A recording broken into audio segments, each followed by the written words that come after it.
Welcome to our channel. నేను మీ Prashanth. Pastor Praveen గారి accident రెండు తెలుగు రాష్ట్రాల్లో కలకలం రేపింది.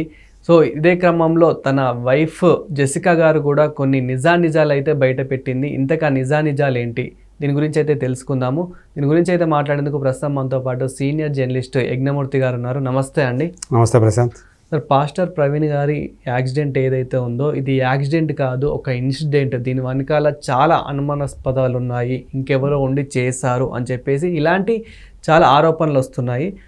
ఇదే క్రమంలో తన వైఫ్ కూడా జెసికా గారు కూడా కొన్ని నిజాలు అయితే చెప్పడం జరిగింది. అసలు ఏం జరిగింది, తను కూడా ఏం మాట్లాడడం జరిగింది?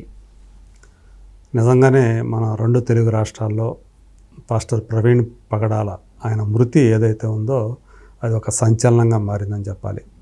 సో అది కొంతమంది యాక్సిడెంట్ అని, కొంతమంది అంటే కాదు, ఎవరో కావాలని హత్య చేశారు అని చెప్పేసి క్రైస్తవ సంఘాల వాళ్ళు విమర్శిస్తూ ఉన్నారు, ఆరోపిస్తూ ఉన్నారు, నిరసనలు వ్యక్తం చేస్తూ ఉన్నారు. నిజాలు బయట పెట్టాలి అని చెప్పేసి కేసు దర్యాప్తు చేసి వాస్తవాలను వెలికి తీయాలని చెప్పేసి కోరుతూ ఉన్నారు.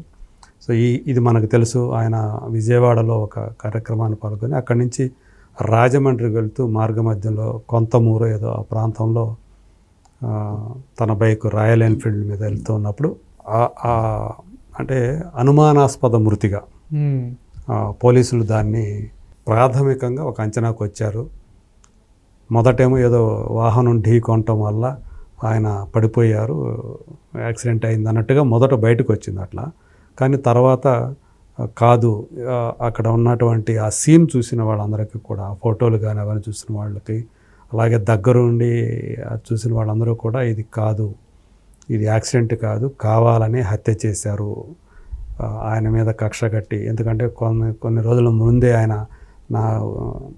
నాకు ప్రాణహాని ఉంది, నాకు బెదిరింపులు వస్తున్నాయని చెప్పేసి ఆయన చెప్పారని చెప్పేసి ఆయన దగ్గర సహాయకుడిగా ఉండే పిఏ లాంటి వ్యక్తి కూడా చెప్పడం, ఇవన్నీ కూడా ఒక కలకలం సృష్టించాయనే చెప్పాలి. ఎందుకంటే వెహికల్ అంతగా ధ్వంసం కాల యాక్సిడెంట్లో. ఈయన చూస్తేనేమో ఈయన ముఖం మీద పెదాలు పగిలి చిట్లిపోయి ఉండే, చెంపంతా కూడా ఒకవైపు ఇది కొడితే ఎలా అవుతుందో అలా అట్లా సైడ్, అట్లాగే షర్టు మీద ఏవో బూటు కాలి గుర్తులున్నాయని కూడా వస్తూ ఉంది. అన్నిటికీ మించి ఆ వెహికల్ మడ్ గార్డ్ ఏదైతే ఉందో అదంతా కూడా రక్తసిక్తమై ఉంది. సో యాక్సిడెంట్ అయితే ఆ మడ్ గార్డు అట్లా రక్తసిక్తం అవడానికి ఆస్కారం లేదు అని చెప్పేసి ఇలా రకరకాలైనటువంటి ఊహాగానాలు, వ్యాఖ్యలు ఇవన్నీ కూడా వినిపించాయి. సో ఆయన పాస్టర్ కావడంతో క్రైస్తవ సంఘాల వాళ్ళందరూ కూడా చాలా తీవ్రంగానే నిరసనలు వ్యక్తం చేశారు. సో మనం చూసాము నిన్న ఆయన భౌతిక కాయానికి అంత్యక్రియలు కూడా జరిగాయి ఇక్కడ. ఎందుకంటే ఆయన ఉండే సికింద్రాబాద్ కాబట్టి అక్కడ సెయింట్ ఆండ్రూ బాప్టిస్ట్ చర్చిలో జరిగాయి. సో ఇదంతా ఒక ఎత్తు అయితే, ఆయన భార్య నిన్న మాట్లాడారు. సో జెసికా పగడాల ఆమె ఏవైతే వ్యాఖ్యలు చేశారో అవి కూడా అప్పుడు క్రైస్తవ సంఘాలు దీని మీద ఎవరైతే డిబేట్ చేస్తున్నారో వాళ్ళ మధ్య ఒక మిశ్రమ స్పందనకు కారణమైందని చెప్పాలి. ఆమె ఒకవేళ నా భర్తను ఎవరైనా చంపినట్లయితే వారిని నేను క్షమించేస్తాను, ఎందుకంటే నా భర్త శాంతిని కోరుకునేటువంటి వ్యక్తి. సో ఎలాంటి హింసకి తావులేదు ఆయన దృష్టిలో, కాబట్టి వాడిని నేను క్షమించేస్తాను అని ఏవైతే ఆమె మాట్లాడారో వాటి మీద ఈవెన్ క్రైస్తవ సంఘాల మధ్య భిన్నమైనటువంటి అభిప్రాయాలు వ్యక్తమవుతున్నాయి. అది కూడా ఒక చర్చకు కారణమవుతుంది. కొంతమంది ఆమె కరెక్ట్గా ప్రవీణ్ గారి అభిప్రాయాలు ఏంటో, ఆయన మనసు ఏమిటో, సో ఆయన ఏదైతే ప్రచారం చేస్తూ ఉంటారో ఆయన శాంతి కాముకుడు, సో ఆ శాంతి కాముకుడికి తగ్గట్లుగానే ఆయన భార్య కూడా స్పందించారు. అది సరైన స్పందన.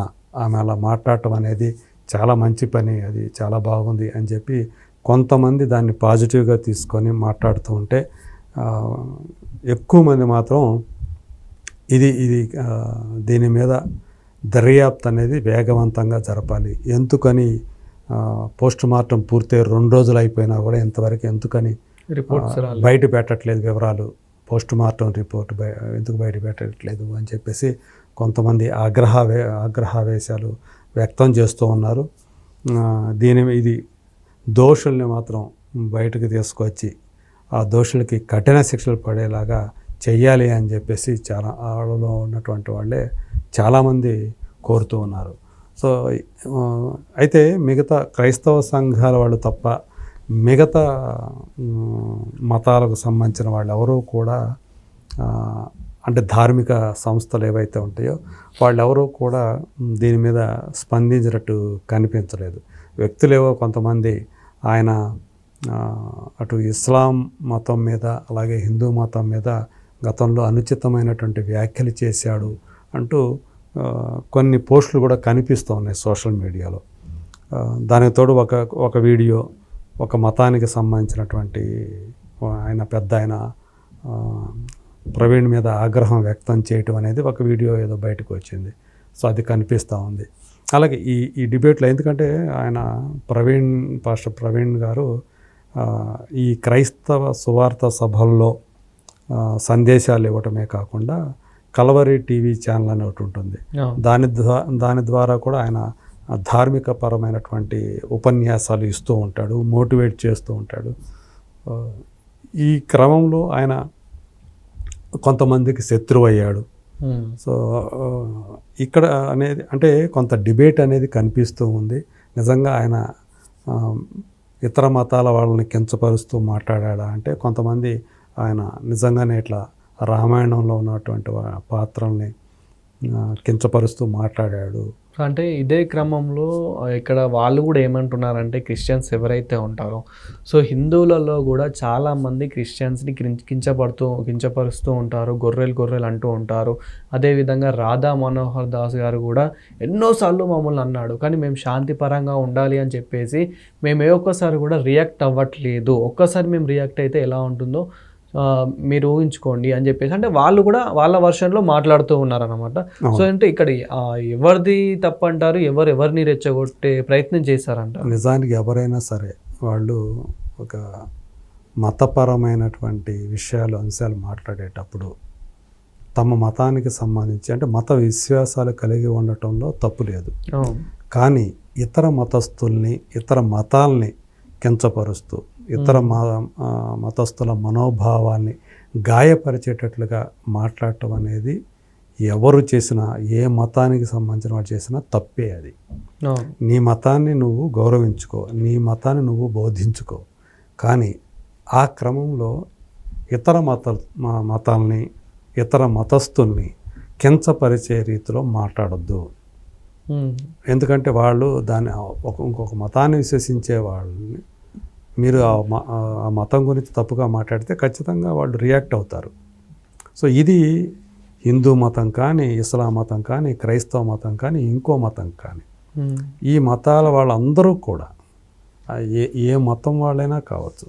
సో వాళ్ళు తమ మతాన్ని ప్రచారం చేసుకోవాలనుకుంటే దాన్ని చేసుకోండి, కానీ అన్య మతస్థుల్ని అన్య మతాల విశ్వాసాలని భంగపరిచే విధంగా మాట్లాడకూడదు, ఆ రకమైన ప్రచారం చేయకూడదు. సో కొంతమంది ఏం చేస్తూ ఉంటారంటే అత్యుత్సాహంతో తమ మతం గొప్పది అని చెప్పేసి మీరు చెప్పేది మీ మతస్థులకే కదా, అలాంటప్పుడు మీ మతస్థులకి మీ మతం గొప్పతనాన్ని చెప్పే క్రమంలో పక్క మతాలని ఇతర మతాల వాళ్ళని కించపరుస్తూ మాట్లాడటం ఎంతవరకు సబబు కానే కాదు.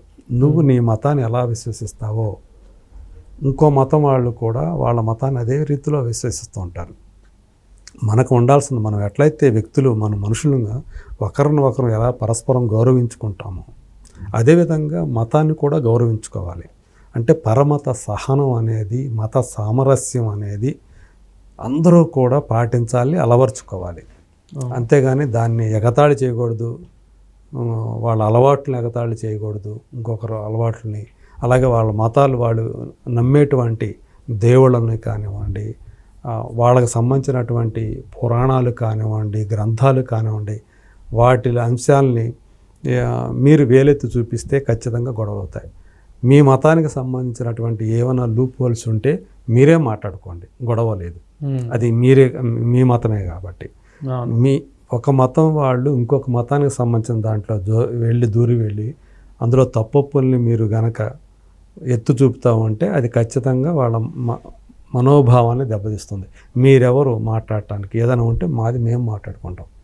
అది నిజమే. మన కుటుంబం సంబంధించిన విషయాల్ని మనమే మాట్లాడుకుంటాం. మనం ఎన్ని గొడవలైనా మన మధ్య ఉన్నాయి. వేరే వాడు వచ్చి మన గురించి మీ అత్యాసన అంటే మళ్ళీ వీళ్ళందరూ కలిసి అని తంతారు. అవును. సో అదే పద్ధతి. సో ఏ కుటుంబానికి సంబంధించినటువంటి ఏ కుటుంబంలో సమస్యలు ఉండవు, అలాగే మతానికి సంబంధించి కూడా అనేక సమస్యలు ఉంటాయి.